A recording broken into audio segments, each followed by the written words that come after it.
नमस्कार, मैं स्वागत करता हूं आपका अपने चैनल जनकुंडली रहस्य पर। आज हम चर्चा करने जा रहे हैं धनु राशि के बारे में।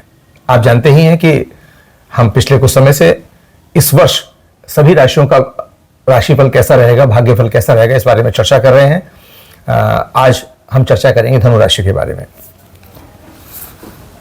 आप सब जानते ही हैं कि धनु राशि के जो स्वामी हैं वो बृहस्पति होते हैं। उनकी दो राशियां हैं, धनु और मीन। और जो धनु राशि है उस अग्नि तत्व की राशि है, बृहस्पति उसके स्वामी है। इस साल 3-4 ग्रह, बड़े ग्रह अपने गोचर में अपना स्थान परिवर्तन कर रहे हैं, इसलिए बहुत ज्यादा अंतर आपकी स्थितियों में होने जा रहा है। आप ही की नहीं, जो 12 राशियां, 12 राशियों में से बहुत सारी राशियां ऐसी हैं जो इन 4 ग्रहों के अंतर से प्रभावित हो रही हैं। बहुत सारी राशियां शनि के प्रकोप से या कोप से मुक्त हो रही हैं, तो कुछ राशियों पर शनि की ढैया या शनि की 7.5 आरंभ होने जा रही है। खुशी की बात यह है कि इस साल अभी तक आपके ऊपर ना तो 7.5 चल रही थी और ना ही शनि की कोई ढैया, चतुर्थ स्तंभ वगैरह चल रही थी। लेकिन मार्च के अंतिम सप्ताह में 28 मार्च के बाद शनि चूंकि अपनी राशि बदलेंगे और वो कुंभ से निकलकर मीन में आ जाएंगे, तो आपकी राशि भी प्रभावित होगी और वहां से आपकी राशि के लिए चतुर्थ ढैया आरंभ हो जाएगी, क्योंकि शनि आपकी राशि से चौथे स्थान पर आ जाएंगे। ये स्थिति थोड़ी सी हानिकारक होती है, क्योंकि आपका वाहन, जमीन और मां, इस तरह की बहुत सारी चीजें जो चौथे घर से संबंधित होती हैं, उनमें किसी ना किसी किस्म की बाधाओं का, समस्याओं का सामना करना पड़ता है।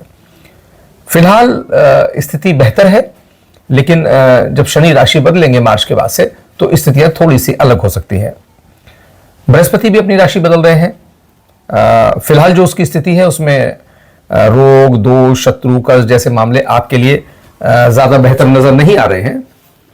लेकिन जब शनि अपना राशि परिवर्तन करके मिथुन राशि में आएंगे और मिथुन राशि में आने के बाद वो स्थितियों में परिवर्तन आएगा और आपके लिए भी वो लाभप्रद साबित होगा। 14 मई से गुरु आपकी राशि में आने वाले हैं। एक और गृह परिवर्तन हो रहा है, वो है बहुत महत्वपूर्ण है, राहु और केतु का। आप लोग जानते हैं कि ये आपकी कुंडली में या किसी भी व्यक्ति की कुंडली में 3-4 ग्रह बहुत ज्यादा प्रभाव डालते हैं। एक तो शनि है, चूंकि 2.5 वर्ष रहता है एक राशि में।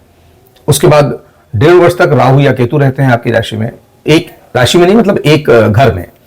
और 1 वर्ष रहता है गुरु यानी बृहस्पति। तो जब एक ही खाने में वो लगातार 1 वर्ष रहता है, 1.5 वर्ष रहता है, 2.5 वर्ष रहता है, तो आपकी राशि को सर्वाधिक प्रभावित करने में सक्षम होता है। इस वर्ष मंगल भी काफी लंबे समय से एक राशि में बने रहे हैं और अभी भी बने हैं। इस समय मिथुन में चल रहे हैं, लेकिन वो भी अपने राशि परिवर्तन करने जा रहे हैं और उनकी जो फिलहाल वक्री स्थिति है वो आपके लिए क्रोध की स्थिति पैदा कर सकती है। इसलिए थोड़ा सा अपने ऊपर नियंत्रण रखें, क्योंकि दोनों बातें हैं कि एक और तो आपकी राशि ही अग्नि तत्व की राशि है और उस राशि के बाद आपके जो मंगल है वो वक्री होके आपके सप्तम स्थान पे बैठा है, तो ये क्रोध को बहुत बढ़ाएगा और उससे पारिवारिक या वैवाहिक जीवन में थोड़ी सी कड़वाहट आ सकती है। इसलिए थोड़ा सा अपने स्वभाव पर नियंत्रण रखें। मैं बात करूं आपकी इस साल रोजगार या कमाई की, तो फिलहाल तो जो आपकी आर्थिक स्थिति है वो काम चलाऊ चल रही है और बहुत सारी उसमें बाधाएं भी हैं। लेकिन जैसे ही शुक्र मीन में आएंगे क्या, जब मैं ये वीडियो रिकॉर्ड कर रहा हूं तो शुक्र मीन में आ चुके हैं। तो शुक्र के मीन में आते ही, चूंकि वो आपके एकादश भाव के स्वामी भी हैं और चौथे स्थान पर आ गए हैं, तो आपके लिए आय के रास्ते तो खुलने शुरू हो गए साहब। और जब तक वो इस राशि में रहेंगे तब तक निश्चित रूप से काफी सारे संभावनाओं के द्वार आपके लिए खुलने जा रहे हैं। और जून के बाद से तो मंगल भी अपने सिंह राशि में आ जाएंगे, परम मित्र की राशि में आ जाएंगे।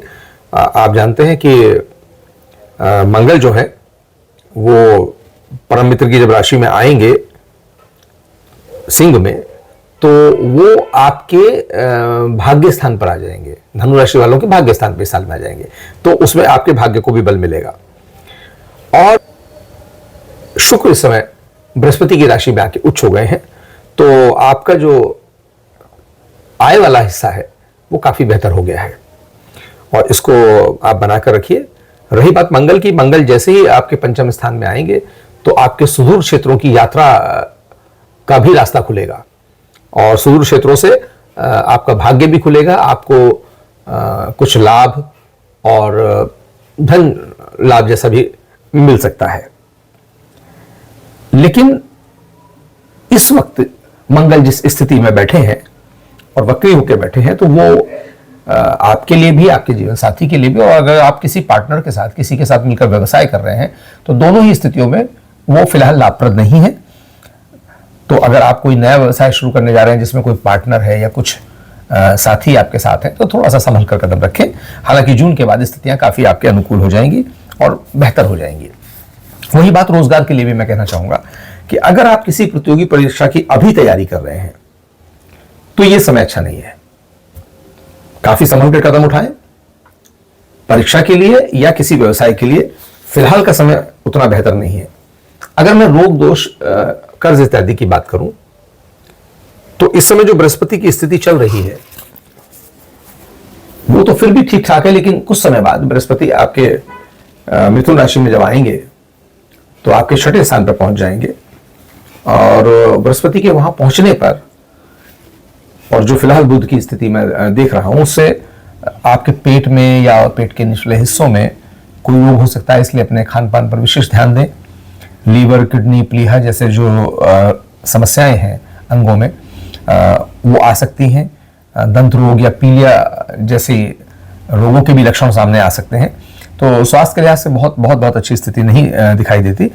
थोड़ा कुछ समय तक स्वास्थ्य नरम रहेगा, लेकिन वर्ष का अंतिम हिस्सा काफी बेहतर रहेगा। तो स्वास्थ्य का अपना ध्यान रखें, खान पान पर ध्यान रखें। रही बात अब मंत्र की, कि आपकी राशि वाले जो लोग हैं वो चूंकि गुरु प्रभावित हैं, गुरु की राशि है, इसलिए मूल कुंडली देखकर तो जो भी मंत्र हो वो अलग बात है, लेकिन इस राशि के लोगों को खासतौर पे गुरु का मंत्र, जो जिसे हम बीज मंत्र भी कहते हैं, ओम ग्राम ग्रीम ग्रौम सह गुरुवे नमः, इस मंत्र का जाप निश्चित करना चाहिए। ओम ग्राम ग्रीम ग्रौम सह गुरुवे नमः। आपकी राशि के लिए जो रत्न है वो पुखराज है, बहुत अच्छा, जिसे आपको इस उंगली में पहनना चाहिए। और सोने की धातु में आप पहन सकते हैं, चांदी में भी पहना जा सकता है, कभी कभी अष्ट धातु में भी पहना जाता है। लेकिन फिर भी हम ये सिफारिश करेंगे कि जो आपकी मूल कुंडली है उसमें आप अपनी दशाएं देखकर और उसकी स्थितियां देखकर ये पहने। लेकिन गुरु की राशि का जो रत्न है वो पुखराज है। इस अवधि के दौरान अगर आप पीले दाल का, पीले कपड़ों का अगर दान करेंगे तो आपको काफी लाभ होगा। और एक बात मैं निरंतर सबसे कहता रहता हूं और आपसे भी कह रहा हूं कि अगर आप समर्थ हैं, जितने भी आप समर्थ हैं, तो अपने से कम समर्थ व्यक्तियों को, निशक्त व्यक्तियों को, वंचित व्यक्तियों को कोई ना कोई दान करें। और ये दान पुण्य कहीं ना कहीं आपके भी काम आएगा। ईश्वरीय कृपा बनती है। अनाथ आश्रम में, विधवा आश्रम में, किसी वृद्ध आश्रम में या गौ सेवा संस्थान में, इस तरह जगहों पर जाकर कोई ना कोई दान अवश्य करें। ईश्वर आप पर कृपा बनाए रखेंगे। तो आज के अंक में बस इतना ही। अगली बार फिर किसी एक राशि के साथ और मिलेंगे। अभी 2-1 राशियां बाकी हैं जिनके बारे में मुझे आपको बताना है। आपको ये वीडियो अच्छा लगा हो तो इसको शेयर कीजिए, अपने मित्रों को लाइक कीजिए और अपनी कमेंट्स कीजिए और अपनी बातें जरूर हम तक बताइए। बहुत बहुत धन्यवाद। नमस्कार। जय हिंद। वंदे मातरम।